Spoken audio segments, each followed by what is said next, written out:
लक्ष्मी नहीं टिकती हो, पैसा घर पर नहीं आता हो, बहुत टेंशन लगी रहती है कि घर में पैसा आता ही नहीं, टिकता ही नहीं, पैसा आ ही नहीं रहा, बहुत ज्यादा मेहनत कर रहे हैं। आपको अक्षय तृतीया के दिन तीज आ रही है, इसमें आपको सत्तू का प्रयोग अवश्य करना है, उसका दान आप अवश्य कीजिए। कोई आपके पास आए उसको थोड़ा सा सत्तू अवश्य खिलाना। इन चीजें होती हैं सत्तू में गेहूं, चने की दाल और जौ, इनको गलाया जाता है। रात भर गलाने के बाद इसको सेका जाता है, फिर सेक कर पिसाया जाता है, फिर उसका उपयोग किया जाता है।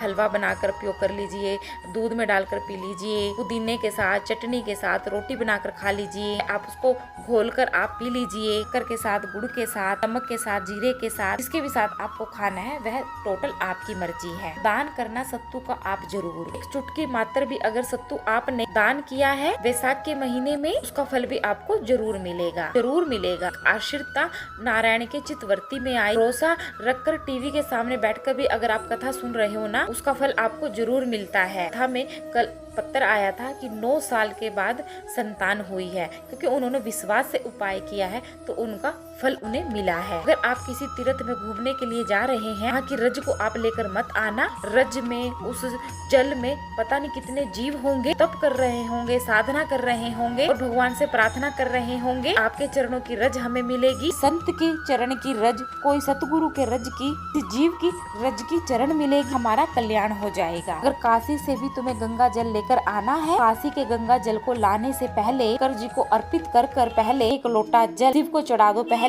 वहीं से भरकर बाबा से आज्ञा लेकर काशी के जल को लेकर आए कि बाबा अब गंगा जी का जल, आपका चढ़ाया हुआ जल लेना है। आपके मस्तक का जल लेकर जा रही हूँ, जो शिव के बच्चों का कल्याण करे। जिस काशी का केवल नाम ही उच्चारण है, जीव का कल्याण कर देता है। 5 बार काशी काशी बोला, जीव का उद्धार हो गया। कभी जिंदगी में आप काशी जाओ, काशी के जल को अपने मस्तक पर जरूर चढ़ाओ, काशी की रज को अपने मस्तक पर जरूर चढ़ाओ। काशी के जल को अगर लेकर आना है, काशी विश्वनाथ जी का नाम लेकर, विश्वनाथ जी का दर्शन कर विश्वनाथ जी के सामने जल ले जाकर फिर लेकर आओ। फिर जल काशी विश्वनाथ जी के सामने जाएगा। हमारे जैसे जीवों का कल्याण होता है, जल के जीवों का भी कल्याण होता है। आओ, शिव तत्व को पाने के लिए कितने जीव रहते हैं काशी में, उनकी गति, उनकी मुक्ति। इस बार की जो अक्षय तृतीया है वह 10 मई को शुक्रवार के दिन मिल रही है। 10 मई दिन शुक्रवार है, बहुत ही अच्छे दिन अक्षय तृतीया पड़ रही है। जो शुक्रवार का दिन होता है वो माँ लक्ष्मी का दिन होता है, माता लक्ष्मी को बहुत ज्यादा प्रिय होता है। सबसे प्रिय दिन माता लक्ष्मी को शुक्रवार का ही दिन होता है। ऐसे में जो इस बार अक्षय तृतीया पड़ रही है, कि शुक्रवार के दिन पड़ रही है, दुनिया पंडित जी कहते हैं दोष काल में शुक्रवार के दिन जो भी व्यक्ति बेलपत्री के वृक्ष के नीचे घी का दीपक लगाता है, उनके घर में सुख और समृद्धि, माँ लक्ष्मी की कृपा बनी रहती है, व्यापार में वृद्धि होती है। तो ऐसे में शुक्रवार के दिन, अक्षय तृतीया के दिन, दोष काल में एक घी का दीपक वृक्ष के नीचे आप प्रज्वलित जरूर कर दीजिए। एक घी का दीपक अपने घर के मुख्य द्वार पर अवश्य प्रज्वलित कीजिए। इस दिन अक्षय तृतीया के दिन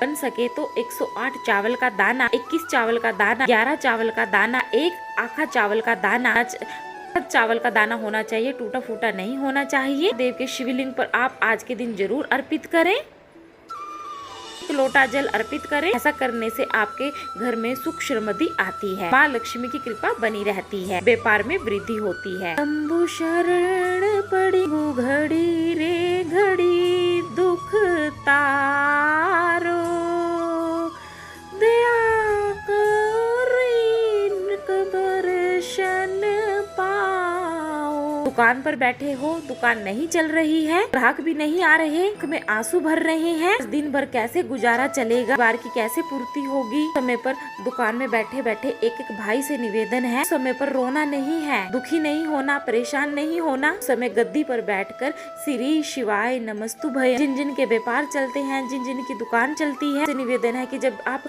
शंकर भगवान के मंदिर में जल चढ़ाने के लिए जाएं, थोड़ा सा जल कटोरी में या लोटे में लेकर आया करो। जल एक छोटी सी डब्बी रख लो, 2 एक डब्बी पति के हाथ में दे देना, जल भर कर दे दिया। दुकान पर जब प्रवेश करो ना, थोड़ा सा जल वहाँ पर छींट देना, बाबा स्वयं आएगा कार्य करने। 2-3 छोटी सी रख लीजिए।